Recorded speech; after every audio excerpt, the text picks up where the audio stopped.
Bienvenue dans le Financier, votre rendez-vous économique quotidien. Voici les titres. Développement de la filière anacarde au Ghana. Le pays entend tripler sa production annuelle d'ici 2025. Pour ce faire, le gouvernement va mettre en place un conseil du développement de l'anacarde.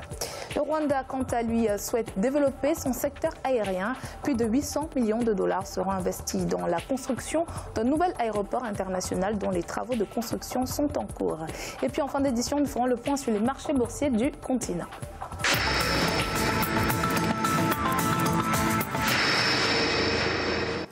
Le Ghana veut conquérir le marché mondial de la noix de cajou avec pour ambition de tripler sa production annuelle d'ici 2025.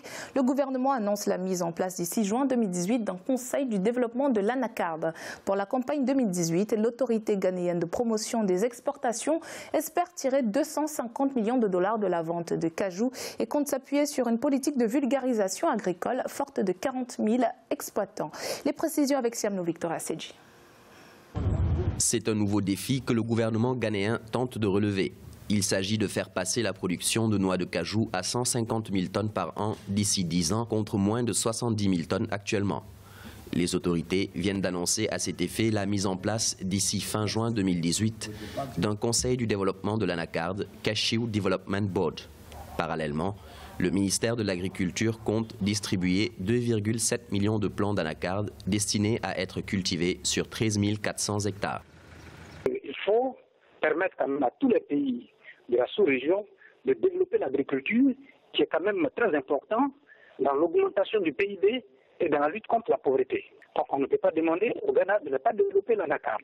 C'est une très bonne politique. Le Ghana même a demandé au niveau de la Banque mondiale de l'aider à développer sa production. En 2018, l'autorité ghanéenne de promotion des exportations espère tirer 250 millions de dollars de la vente de cajou. Près de 40 000 producteurs seront appuyés au plan technique par 900 agents de vulgarisation agricole. Depuis janvier 2018, les autorités ont lancé un programme de pulvérisation des anacardiers à Brong-Ahafo, la région phare de production. L'opération devrait être répliquée sur l'ensemble du territoire d'ici 2020.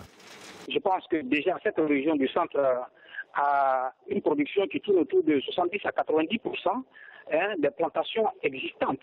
Donc je pense que déjà ces plantations qui sont déjà soit en production, il faut encourager ce programme-là qui permet un entretien du verger.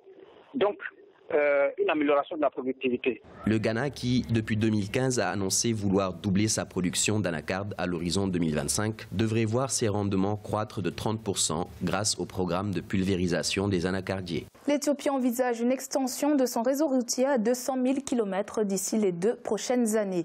Le pays, qui a enregistré en 2017 une croissance de plus de 8%, multiplie ces dernières années les investissements dans les infrastructures afin de dynamiser son économie à travers les secteurs du commerce et du transport. Au mois de janvier, l'Éthiopie avait déjà inauguré l'une de ses plus importantes infrastructures routières, la ligne ferroviaire électrifiée qui relie désormais le pays à Djibouti sur 756 km pour un coût total de 4 milliards de dollars. Durant ces 27 dernières années, la couverture routière de l'Éthiopie aurait été multipliée par 6, passant de 19 000 km en 1991 à 121 171 km actuellement.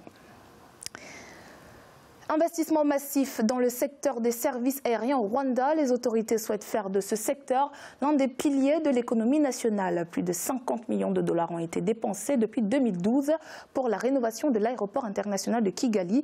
Et plus de 800 millions de dollars seront investis dans la construction d'un nouvel aéroport international dont les travaux de construction sont en cours. Le pays des 1000 collines vient d'ailleurs d'obtenir un certificat international de sécurité aérienne, un grand pas vers la réalisation de ses objectifs économiques. Fratenda Kiaisenga.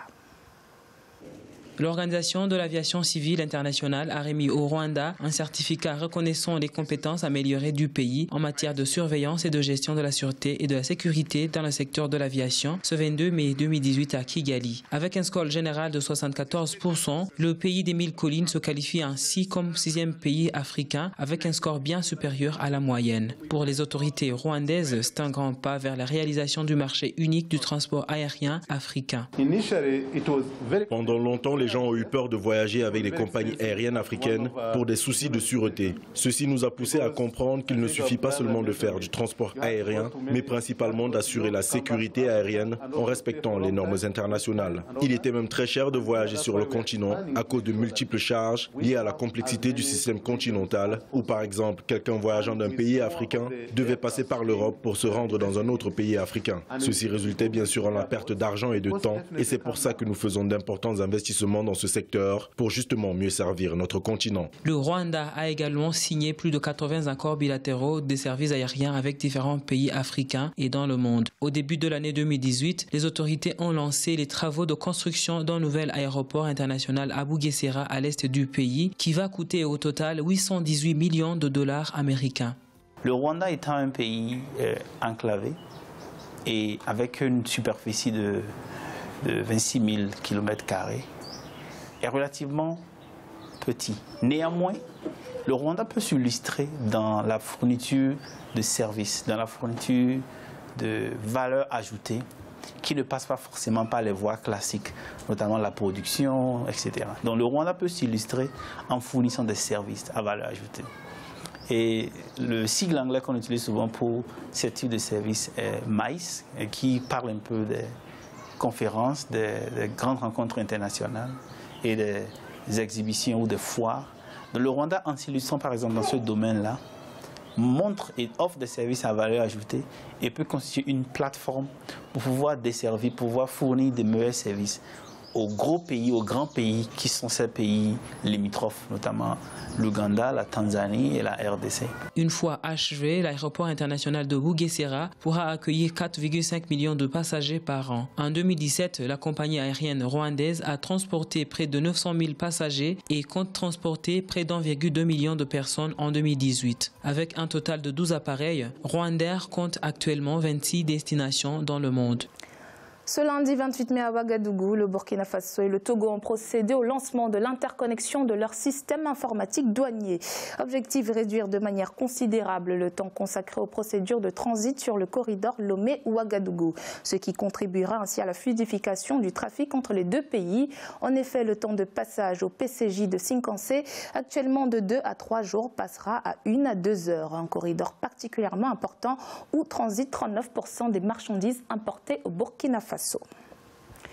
Le réseau routier du Libéria nécessite une véritable reconstruction. Cependant, financer ces projets infrastructurels ne sera pas une tâche facile pour le pays. En effet, le déficit total de financement en matière d'infrastructures routières se chiffre aujourd'hui à environ 2,6 milliards de dollars. Le ministre des Travaux publics plaide pour un accroissement des financements affectés à la construction de routes dans le pays. Le gouvernement envisage la mise en place de fonds routiers ainsi qu'un système de collecte devant permettre aux populations de contribuer à la construction de routes dans le pays. Objectif, parvenir à collecter au moins 30 millions de dollars chaque année auprès des populations. Il est à présent l'heure de faire le point sur les marchés boursiers du continent. En Afrique australe et océan Indien, l'indice All Share de Johannesburg perdait 1,60%. L'indice de Nairobi a enregistré une baisse de 0,36%.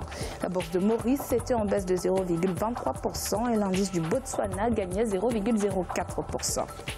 En Afrique de l'Ouest et centrale, l'indice nigérian perdait 0,72%.